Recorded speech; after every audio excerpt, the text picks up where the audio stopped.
Welcome to the Invite Health podcast, where our degreed healthcare professionals are excited to offer you the most important health and wellness information you need to make informed choices about your health. You can learn more about the products discussed in each of these episodes and all that Invite Health has to offer at www.invitehealth.com/podcast. First-time customers can use promo code podcast at checkout for an additional 15% off your first purchase. Let's get started.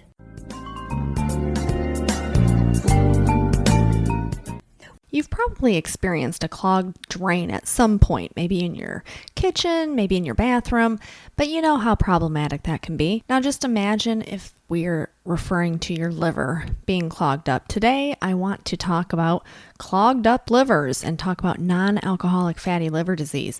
I am Amanda Williams, MD, MPH, and we know that non-alcoholic fatty liver disease is a major problem throughout the world, and there is a growing occurrence, the incidence and prevalence of NAFLD or non-alcoholic fatty liver disease is becoming the leading cause of liver disease throughout the world. And there is a very strong tie to cardiometabolic diseases that fit right in. And part of it really comes down to diet and what we know about non-alcoholic fatty liver disease as opposed to when we look at, say, alcoholic cirrhosis of the liver. We recognize that this occurs through this hepatic fat accumulation. So when we have excess amount of fat that basically starts to build up within the liver itself, it creates this inflammation, and this can actually even lead to hepatocellular carcinoma or liver cancer. So we know that this is certainly a problem. When we look at countries such as the United States, it's estimated that somewhere roughly between 15 to 20% of the population experiences the causation of non-alcoholic fatty liver disease. And you may look and say, oh, well, that's not, too bad. Well, actually that is, whenever we're looking at any type of a disease that spreads over, say, 2% of the population, then we know that this is a problem. And we know that about a third of the people who have non-alcoholic fatty liver disease will actually develop a secondary condition, which is the more concerning aspect of the progression of non-alcoholic fatty liver disease, which is known as non-alcoholic steatohepatitis. And so basically the clogging up of the liver is the basic way to put this.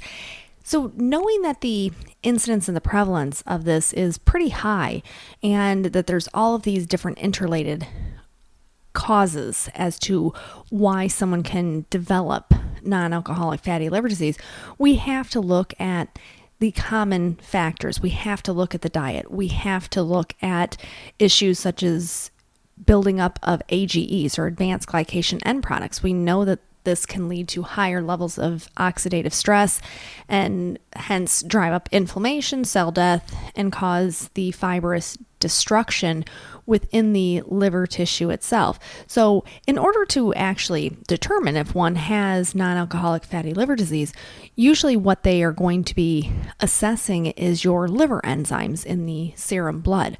So they do a blood test and they look for elevations of those serum markers. Now, if they are elevated, of course, they always want to rule out that it's not hepatitis B or hepatitis C. But generally speaking, there are clear indications that someone has non-alcoholic fatty liver disease, and you usually don't have to look too far, but to look at their diet and their lifestyle.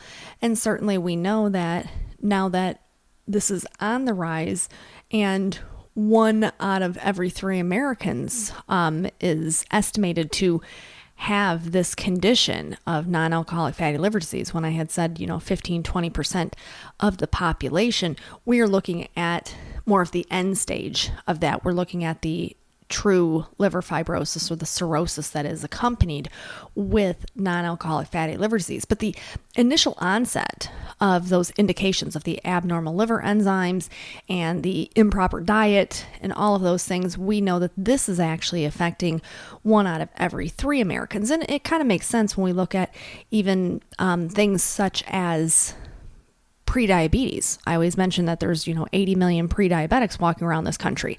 Well, certainly that kind of goes hand in hand with non-alcoholic fatty liver disease. So we do see that insufficient intake of omega-3 fatty acids, inappropriate or inadequate intake of fiber, not enough antioxidant foods in the diet are all different reasons. And then it all gets exacerbated with higher levels of glycation, for example, and oxidative stress. So there's certainly a lot that goes along with non-alcoholic fatty liver disease.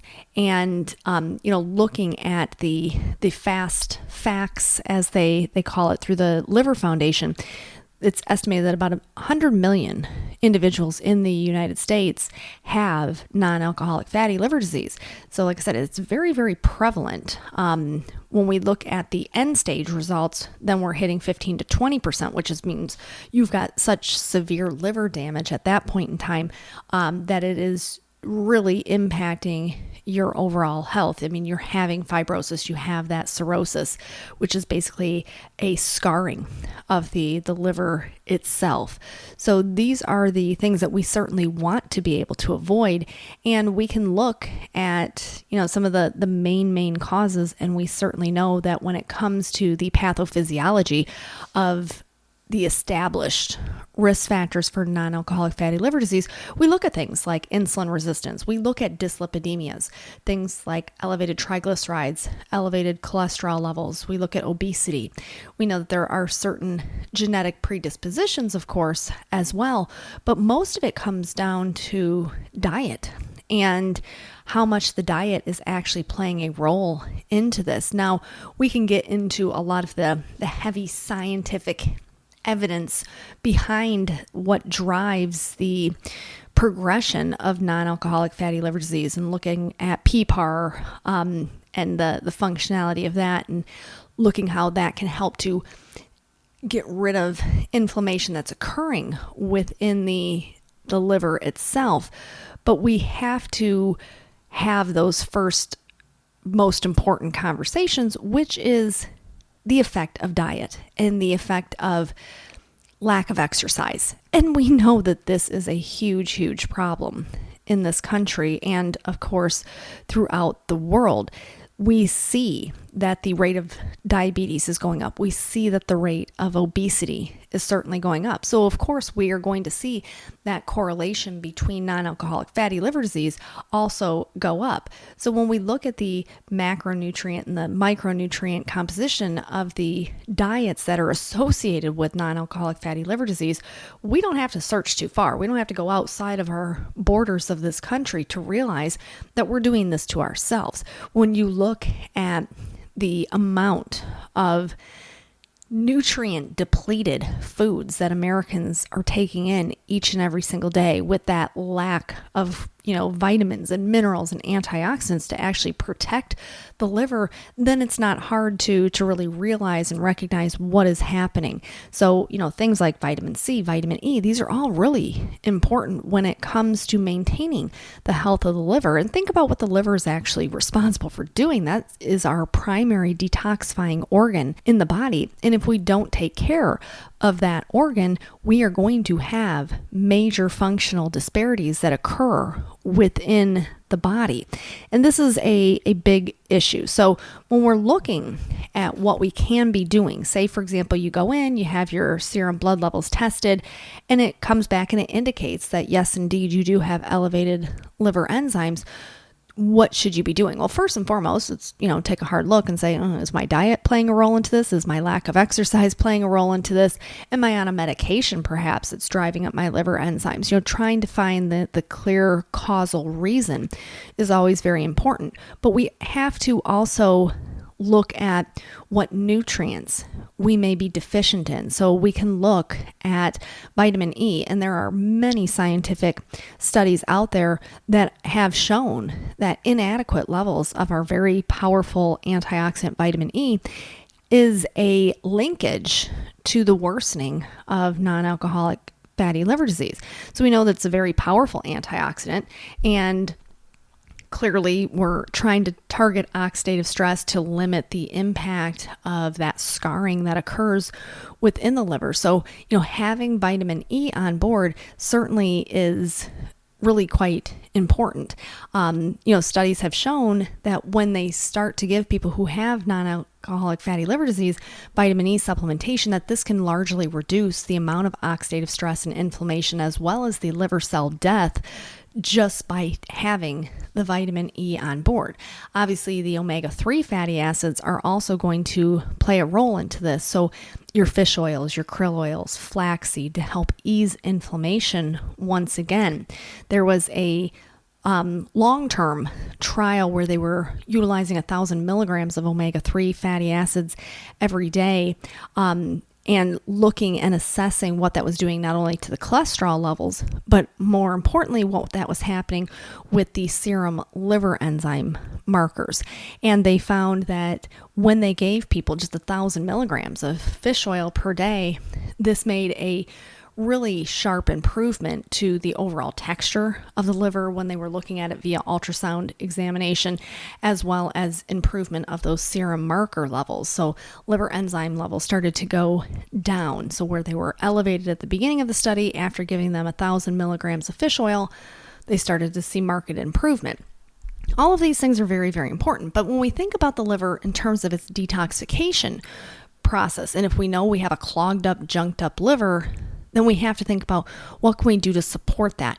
And we can look at things that we know are very powerful when it comes to the hepatocytes, your little liver cells. So we can look at things like milk thistle. We can look at N-acetylcysteine, glutathione.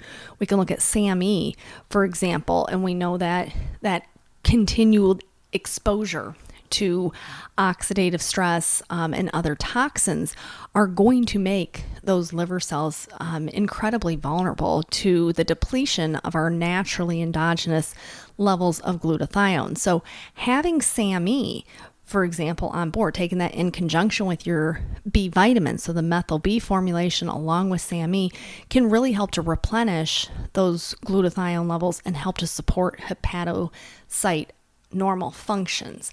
So all of these things are certainly key. And we've seen these in, once again, human clinical trials showing the impact of just omega-3 supplementation, SAMe supplementation, NAC, for example, which is N-acetylcysteine. We know that this helps to replenish, once again, that natural glutathione level, but at the same time, NAC is also working at a cellular genomic level, which is also very important when we talk about the regeneration of those liver cells. And then we have milk thistle. Most people have been able to recognize milk thistle as being one of the primary nutrients that people turn to when it comes to liver health. And it's not only because it has these powerful flavonols in it that help to support the hepatocellular function, but in terms of easing inflammation and just being a very potent antioxidant, we certainly recognize that all of these things in combination, vitamin E, omega-3s, SAMe, NAC, milk thistle, all can do so much. But we also want to look at our phospholipids. So many times we talk about phosphatidylcholine in the setting of brain health, but it certainly is playing a real critical role in maintaining the cellular membrane integrity within the hepatocytes within the liver. So when we have heightened levels of oxidative stress and different toxins that are, flowing through the liver, we want to make sure that we are maintaining the structure as well as the function of those little tiny cells. So there's a lot that goes along with the impacts of non-alcoholic fatty liver disease. We know that this is a major problem. We've even seen non-alcoholic fatty liver disease popping up in pediatric populations, which is really, really quite alarming. I always go back and talk about when they first introduced high fructose corn syrup in this country in the late 70s. And then within not even a decade, they started to see this spike in non-alcoholic fatty liver disease in children. And there was only one direct correlation. It was like, okay, it's all these sugar sweetened beverages. And certainly that's a big, big problem. To think that a young child could potentially have a scarring of the liver when they haven't even hit double digits of their life is really quite alarming. Usually with most pediatric cases of non-alcoholic fatty liver disease, it's directly causal to the diet. And usually we even see, pre-diabetes, hypertension, high cholesterol in these children. I remember the first time I witnessed one of these in person, I was so incredibly disturbed by it because I was doing a pediatric cardiology rotation, and this young kid presented to the office and was already on high blood pressure medication, on a statin for cholesterol, had non-alcoholic fatty liver disease, and he was 11 years old. And you just sit there and say, what in the world are we doing wrong as a society that we cannot educate ourselves that we're slowly killing ourselves, and now we're actually passing that off to even younger generations. And it's a very alarming and disturbing thing. Certainly we see that, 40% of children who are obese have non-alcoholic fatty liver disease. I mean, that's like, what? How is that even possible? And if you have liver damage that's occurring as an adolescent, what does that mean by the time they hit 30 years old? Are they going to be in full-blown psoriasis and end up, marching down that path to potentially hepatocellular carcinoma? It's really a scary thing to think about. And we know so much of this is directly linked to the foods that we choose to eat, staying away from those bad carbohydrates, staying away from the bad fats, staying away from those sugar sweetened beverages, the high fructose corn syrup. It is just incredibly damaging to the overall health of the liver. And while our livers are quite amazing and they can filter through all of these different things, and the liver is the only thing that can regenerate itself, but we also have to realize how much can one thing take. And that's where the scary part about non-alcoholic fatty liver disease comes into play. Is right now, most doctors are kind of at a loss as to how to necessarily treat these patients, not only in the pediatric population, but even adults. People are presenting with these elevated levels. They're doing ultrasounds, they're seeing, the fatty deposits within the liver and going, okay, what should we do? And they're not saying, hey, you need to be on omega-3s, or, oh, hey, you need some vitamin E. They're not looking at that path of trying to impede or mitigate further destruction of the liver. And oftentimes, it's just kind of a roundabout, oh, I'll just try and eat healthier, which technically, what does that mean? Unless people are given real guidance as to the proper dietary things that they should be doing, many times people are kind of at a loss. There are some studies out there showing that metformin, for example, which is a common diabetes drug, has actually shown to be beneficial because, once again, we're targeting that insulin resistance issue. So the more that we can enhance insulin sensitivity, the better off that we are. But we know that we need to protect the liver. We know that the liver is taxed with many different jobs and functions throughout the day. So the more that we can make those lifestyle modifications, increase our physical activity and, really try to maintain a healthy weight, within your BMI, the body mass index, is really very important.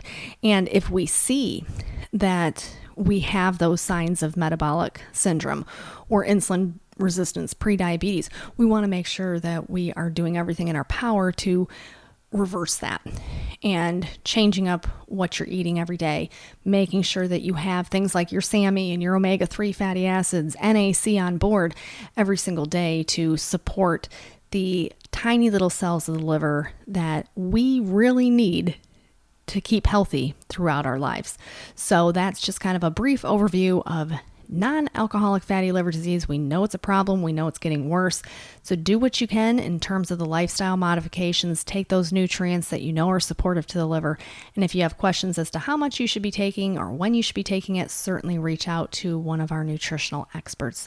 I want to thank you so much for tuning in to the Invite Health podcast. Remember, you can find all of our episodes for free wherever you listen to podcasts or by visiting invitehealth.com/podcast. Do make sure that you subscribe and leave us a review. You can follow us on Facebook, Twitter, and Instagram at Invite Health, and we will see you next time for another episode of the Invite Health podcast.